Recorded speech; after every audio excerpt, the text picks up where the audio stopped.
Greg Abbott is talking about pardoning any killers that basically that kill Democrats. Basically, the last few years have been a new round of vigilante killings in America, and the likes of which we haven't seen since the civil rights movement. Now, under a new interpretation of the meaning of self-defense, many are getting away with it because a lot of these killers are just killing because they think it's fun, and it's not because of self-defense. Now, recall several years back when an armed man named George Zimmerman, who was down in Florida, thought a young black kid named Trayvon looked suspicious, so he jumped him. And when the startled teenager fought back to defend himself, Zimmerman shot and killed the kid. And of course, Zimmerman said, "Oh, he said he felt threatened and was only defending himself," and the jury acquitted him of that bullshit accusation. Now, more recently, um, within the last couple of years, a white supremacist named Kyle Rittenhouse was accused of murder charges in Kenosha, Wisconsin, when he walked into a protest armed with an AR-15 and killed two unarmed men and wounded a third person.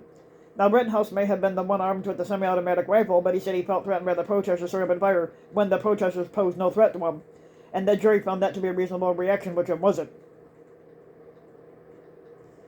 Now, this interpretation of self-defense exists partly because the Republicans have legalized carrying loaded firearms in public, which makes any public confrontation potentially lethal. Now, these cases are often based on stand your ground laws, and which stand your ground is a fucking joke. And the definition of self-defense that holds that you can shoot someone if you really feel threatened, which is not acceptable, which these incidents demonstrate. Of course, it's just a gun issue. It isn't just a gun issue, basically, but a number of states have legalized using your car as a deadly weapon to kill protesters too. Now, in America today, if you grab your loaded gun and go looking for trouble, there's a good chance that the law will be on your side rather than the person you shoot. It was their poor judgment that led to their deaths by making the armed assailant feel afraid, and it's open season for vigilantes. Now, naturally, Rittenhouse became a Satanist on the right and now appears on the wingnut grifting circuit as a spokesperson for guns right. For the gun rights, Representative Merchant Trader Green even offered a bill to give him the Congressional Medal, which he does not deserve, which is the institution's highest honor. And yet, she voted against giving the medal to the Capitol Police for their actions for the January 6th Klan attack. However, Zimmerman was also lionized, even auctioning off the gun he used in the attack allegedly for $250,000. But he's also been in and out of trouble ever since it happened, and both cases run out about a deadly confrontation, such as a road rage or a personal beef. It's all about political acts. Now, Zimmerman was a civilian on some sort of half-baked neighborhood watch, who saw a young black kid walking down the street and basically, so Zimmerman's thinking was when he saw Trayvon Martin, he had it in his mind that, oh, this kid's black. He obviously has to be up to no fucking good, so I'm going to do something about it. That's what his thinking was.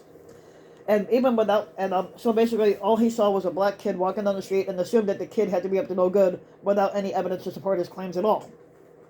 Now, Rittenhouse drove across state lines to a different state to confront people who were protesting the police killing of an unarmed black man.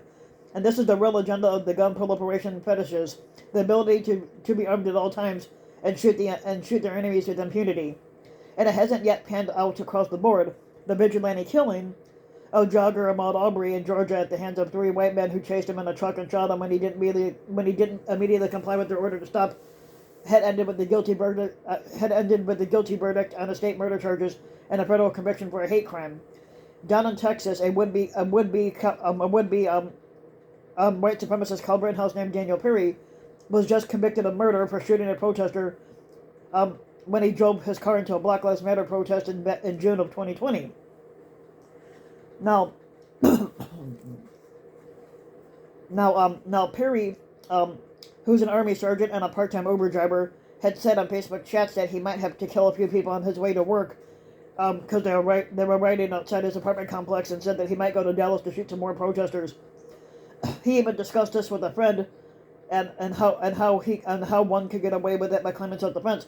And the friend was disturbed by the comments that he tried to talk down Perry by saying that we went through the same training. Shooting after creating an event where you have to shoot is not a good shoot. The friend was correct in that statement. And when they searched his computer, they also found that he searched protesters in Seattle get shot in riot shootouts. On July 25th, he drove his car into an Austin crowd where a protester named Garrett Foster, who was legally carrying a semi-automatic rifle, walked toward his car and told him to back off. And Perry shot him 5 times. Now, witnesses testified that Foster never raised his gun. It was recovered with the safety still on and no bullet in the chamber. And Perry raised a state strong stand your ground laws as his defense, but even a Texas jury didn't buy that bullshit. It was obvious that Perry had driven to the protest with the mind to shoot a protester, and he did. Even that daft law doesn't cover premeditated murder, but leave it to Texas to bring a new level of extremism to the issue. Rather than accept the verdict based upon all the evidence and the judge's instructions about how to apply the law, the governor of Texas, douchebag Greg Abbott, had promised to immediately pardon Perry even before the man has even been sentenced for a trial. He's just waiting for the required high sign from his hand-picked pardon and parole board, and they aren't too busy. Abbott only pardoned 2 people all of last year.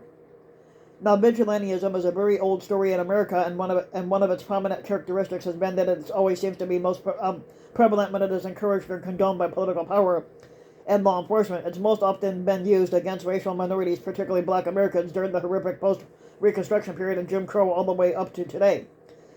Now, the echoes of that are all over these latest incidents, whether it's the killing of black people or the killing of white people, and protesting the killing of black people. Now, Donald Trump sold himself as an avenging angel, which he's not, back in 2016, telling his sycophants that he had a concealed carry permit and acting out fantasies about gunning down someone who threatened himself on the street. Donald Trump does not have a carry permit, but he gleefully led them in chants of death worship the 1970s vigilante movie of that same name. Back in 2020, he celebrated the white supremacist Kyle Rittenhouse and encouraged people to get violent with protesters. He is the perfect avatar for the right-wing movement that claims to be for law and order, while they show the exact opposite, and by a select few at every turn.